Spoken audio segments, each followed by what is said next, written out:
Halo.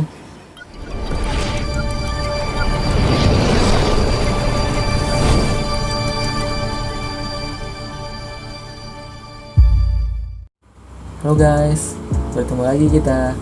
Jadi ini merupakan video yang terakhir atau video yang ketujuh. Nggak terasa ya, sudah sampai ke video yang terakhir. Jadi di sini aku bakal ngejelasin tentang bagian-bagian karya ilmiah. Jadi langsung aja kita ke materinya. Pada bagian-bagian karya ilmiah ini, yang pertama itu ada cover. Nah, jadi cover itu adalah halaman pertama yang terlihat dari sebuah karya tulis ilmiah. Nah, di cover ini yaitu punya peran seperti yang pertama itu sebagai daya tarik, dan juga yang kedua untuk memudahkan para pembaca untuk mengetahui gambaran umum tentang isi dari karya tulis tersebut. Di cover ini ada tuh bagian-bagiannya. Seperti yang pertama itu ada keterangan jenis karya tulis ilmiah. Isinya itu jenis karya tulisnya itu apa, seperti makalah kah, disertasi kah, skripsi kah, atau laporan penelitian. Nah, setelah keterangan ada judul karya tulis ilmiah. Nah, itu tinggal ditulis tuh judulnya apa dari karya tulis tersebut. Kemudian ada tujuan karya tulis ilmiah. Nah, di tujuan ini isinya itu tentang penjelasan pembuatan makalahnya itu untuk apa.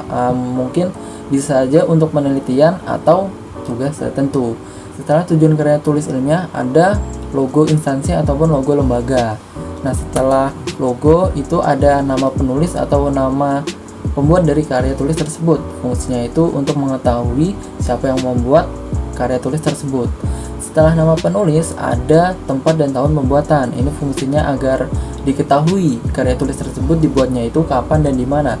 Kemudian ada nama instansi atau nama lembaga. Nah, ini fungsinya agar karya tulis tersebut memiliki kekuatan agar pihak-pihak lain itu tidak dapat mengklaim tentang karya tulis tersebut. Setelah cover ada kata pengantar. Nah, di kata pengantar ini isinya itu tentang ucapan syukur kepada Tuhan. Nah, di akhir dari kata pengantar itu ada ucapan terima kasih pada pembimbing, rekan, teman-teman, atau siapa atau pihak-pihak siapa aja yang membantu dalam penyelesaian karya tulis ini. Nah, setelah kata pengantar ada abstraks.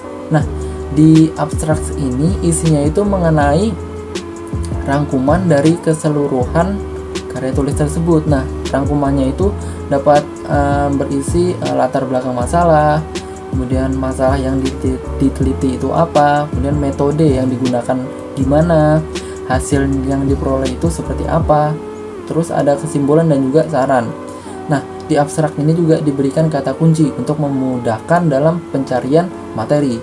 Setelah abstrak ada daftar isi. Nah, daftar isi ini berisi daftar tentang bagian-bagian pada karya tulis tersebut. Contohnya kayak misal bab 1 ada di halaman berapa, bab 2 ada di halaman berapa, begitu seterusnya.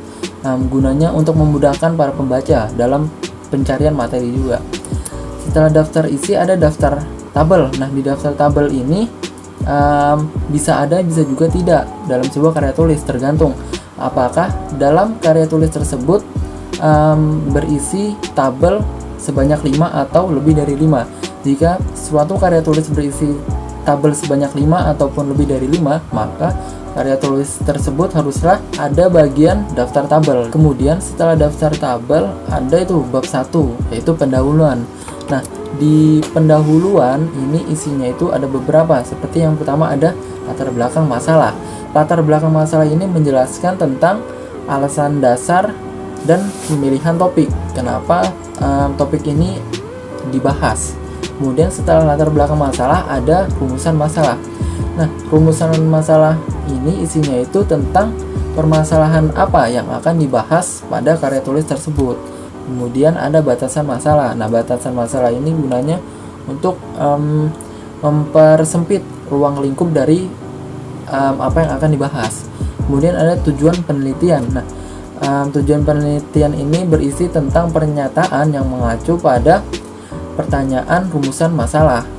Kemudian ada hipotesis. Jadi hipotesis ini merupakan pernyataan sesuatu yang dianggap benar namun masih perlu dibuktikan.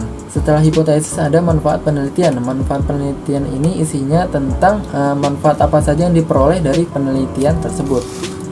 Setelah bab 1 ada bab 2 yaitu landasan teori. Nah, landasan teori ini berupa seperangkat definisi, konsep, serta proporsi yang telah disusun rapi serta sistematis tentang variabel-variabel dalam sebuah penelitian. Landasan teori ini akan menjadi dasar yang kuat yang mana nantinya itu akan tercipta teori baru yang valid serta solid dari hasil penelitian yang sudah dilakukan. Jadi landasan teori ini menjadi dasar gitu. Nantinya akan ada teori baru yang terkemuka setelah penelitian itu dilakukan. Setelah bab 2 ada bab 3 yaitu metode penelitian. Bab 3 ini isinya itu tentang langkah-langkah yang dilakukan oleh peneliti dalam rangka untuk mengumpulkan informasi atau data serta melakukan investigasi pada data tersebut. Metode penelitian ini memberikan gambaran rancangan penelitian yang meliputi antara lain seperti prosedur, langkah-langkah, kemudian waktu penelitian, sumber data, dengan langkah apa data-data tersebut didapatkan dan kemudian diolah serta dianalisis. Nah, setelah bab 3 ada bab 4 yaitu hasil penelitian dan pembahasan. Pada sebuah karya tulis, bab ini merupakan bab yang sangat penting karena keseluruhan materi itu dibahas di bab ini. Di bab ini itu isinya itu mengenai analisis data, kemudian sintesis pembahasan, interpretasi penulis, pemecahan masalahnya itu gimana, kemudian ada juga temuan data baru yang kemudian diformulasikan sesuai dengan landasan teori. Jadi di pembahasan ini seluruh data itu dibahas. Nah, kemudian setelah diuraikan tuh bisa secara teoritik, kualitatif, kuantitatif ataupun statistik, kemudian disajikan tuh bisa berupa gambar, grafik, tabel atau sebagainya. Setelah bab 4 ada bab 5 yaitu bab penutup. Nah, di bab penutup ini isinya itu tentang kesimpulan dan juga saran. Di kesimpulan ini isinya itu singkat, padat, dan jelas. Isinya itu mengenai jawaban dari hasil penelitian dan juga tujuan dari penelitian. Kemudian ada saran. Di saran ini isinya itu tentang pendapat penulis untuk kesempurnaan pada praktikum yang selanjutnya. Jadi di saran ini penulis itu memberikan masukan mengenai apa yang harusnya dilakukan pada praktikum selanjutnya guna untuk kesempurnaan praktikum pada di kemudian hari. Nah, saran ini juga merupakan masukan dari temuan yang didapatkan pada percobaan yang dilakukan. Setelah bab 5 ada daftar pustaka.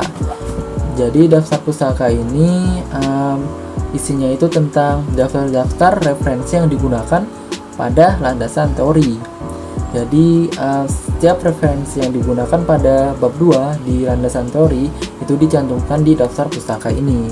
Nah, untuk penjelasan daftar pustaka ini ada untuk minggu lalu. Nah, jadi daftar pustaka itu apa pentingnya, kenapa harus dituliskan, dan apa manfaatnya itu ada di penjelasan yang minggu lalu. Setelah daftar pustaka ada lampiran. Nah, jadi lampiran ini isinya tentang bukti-bukti berupa gambar, foto mengenai penelitian yang dilakukan. Jadi lampiran ini juga sebagai bukti pendukung atau bukti yang otentik apakah penelitian tersebut dilakukan secara nyata, apakah penelitian tersebut benar-benar dilakukan oleh orang tersebut, oleh sang penulis.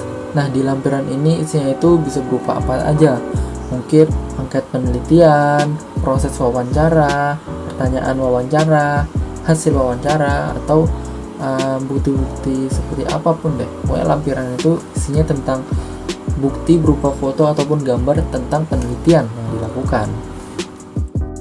Jadi seperti itu saja penjelasan materi pada kesempatan kali ini. Udah tidak terasa ini merupakan video yang terakhir, dan semoga penjelasan materi yang udah dijelasin itu bermanfaat ilmunya untuk kita semua, dan juga Saya mohon maaf kalau misalkan ada kesalahan dalam pengucapan kata, kurang lebihnya mohon dimaafkan. Wassalamualaikum warahmatullahi wabarakatuh. Bye bye.